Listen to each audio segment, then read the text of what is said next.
ഇന്നത്തെ നമ്മുടെ റെസിപ്പി നല്ല ടേസ്റ്റി ആയിട്ട് തയ്യാറാക്കി എടുക്കാൻ പറ്റുന്ന ഒരു 4 മണി പലഹാരത്തിൻ്റെ റെസിപ്പിയാണ്.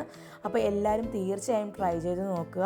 ചാനൽ ആദ്യമായി കാണുന്നവരാണെങ്കിൽ സബ്സ്ക്രൈബ് ചെയ്യാനും റൈറ്റ് സൈഡിൽ കാണുന്ന ബെൽ ബട്ടൺ ഒന്ന് പ്രസ് ചെയ്തിട്ട് ഓൾ എന്നുള്ള ഓപ്ഷൻ വെക്കാനും മറക്കരുത് കേട്ടോ. നമ്മളിതിന് വേണ്ടി എടുത്തിരിക്കുന്നത് 1 കപ്പ് വൈറ്റ് റൈസ്, നമ്മുടെ പച്ചരിയാണ്. അതൊന്ന് 1 മണിക്കൂർ സമയം വെള്ളത്തിലിട്ടൊന്ന് കുതിർത്തി എടുത്തതിന് ശേഷം മിക്സിയുടെ ജാറിനകത്തേക്ക് ചേർത്ത് കൊടുക്കുക. കൂടെ തന്നെ ഒരു 1/4 കപ്പ് അളവിൽ വെള്ളവും കൂടെ ചേർത്തിട്ട് നമുക്ക് നല്ലതുപോലെ ഇതൊന്ന് അരച്ചിട്ടെടുക്കാം. അപ്പോൾ നന്നായിട്ട് അരച്ചെടുത്തിട്ടുണ്ട്. ഇത് ഈ ഒരു ടെക്സ്ചറിൽ വേണം നമ്മൾ എടുക്കാൻ വേണ്ടിയിട്ട്, അതായത് വെള്ളം ഒട്ടും തന്നെ കൂടിപ്പോകാൻ പാടില്ല.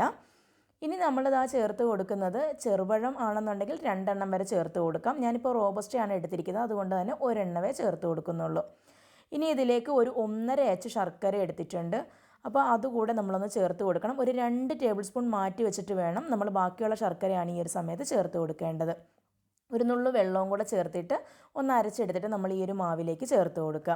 അപ്പോൾ നമ്മുടെ നാട്ടിലത്തെ നമ്മുടെ ഉണ്ട ശർക്കരയാണ് എടുക്കുന്നതെങ്കിൽ അതിനകത്ത് മധുരവും കൂടുതലായിരിക്കും, അതുപോലെ തന്നെ നല്ല കളറും കിട്ടും. അപ്പോൾ അതാണ് എടുക്കുന്നതെങ്കിൽ മധുരം ഒന്ന് ശ്രദ്ധിച്ചിട്ട് ചേർത്ത് കൊടുക്കണം കേട്ടോ.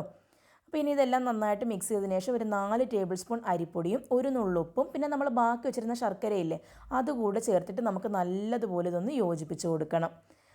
അതിനുശേഷം നമുക്ക് കുറച്ച് സംഭവങ്ങളെല്ലാം ഒന്ന് വറുത്തെടുത്തിട്ടൊന്ന് ചേർത്ത് കൊടുക്കണം. ഞാൻ അതിന് വേണ്ടിയിട്ട് കുറച്ച് തേങ്ങാക്കൊത്തും അതുപോലെ തന്നെ കുറച്ച് കറിവേപ്പിലയും കൂടെ ഒന്ന് ചേർത്ത് കൊടുക്കുന്നുണ്ട്. നമ്മൾ നെയ്യിലാണ് കേട്ടോ ഇതൊന്ന് വറുത്ത് കൊടുത്തിരിക്കുന്നത്.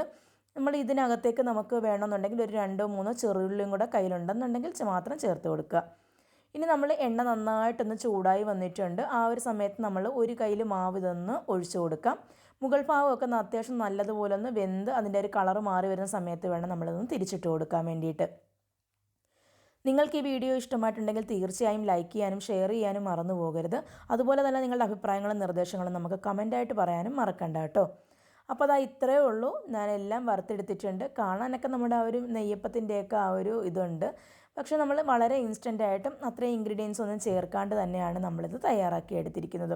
ഞാനിതൊന്ന് നിങ്ങൾക്കൊന്ന് മുറിച്ചിട്ട് കാണിച്ചു തരാം കേട്ടോ. അപ്പോൾ നമ്മൾ ചൂടോടുകൂടി തന്നെയാണ് ഇത് കാണിച്ചു തന്നിരിക്കുന്നത്. ആ ഒരു സമയത്ത് നമുക്കിതിൻ്റെ ഒരു കറക്റ്റ് ടെക്സ്ചർ അറിയാൻ പറ്റില്ല.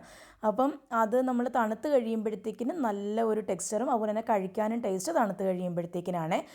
ഒരാഴ്ച വരെയൊക്കെ നമുക്കിത് പുറത്ത് തന്നെ സ്റ്റോർ ചെയ്ത് വെക്കാനും വേണ്ടിയിട്ടും പറ്റും. അപ്പോൾ എല്ലാവരും തീർച്ചയായും ട്രൈ ചെയ്ത് നോക്കുക. അടുത്ത ഒരു വീഡിയോയുമായി നാളെ ഉച്ചയ്ക്ക് 3 മണിക്ക് വീണ്ടും കാണുന്നതായിരിക്കും. Thank you for watching.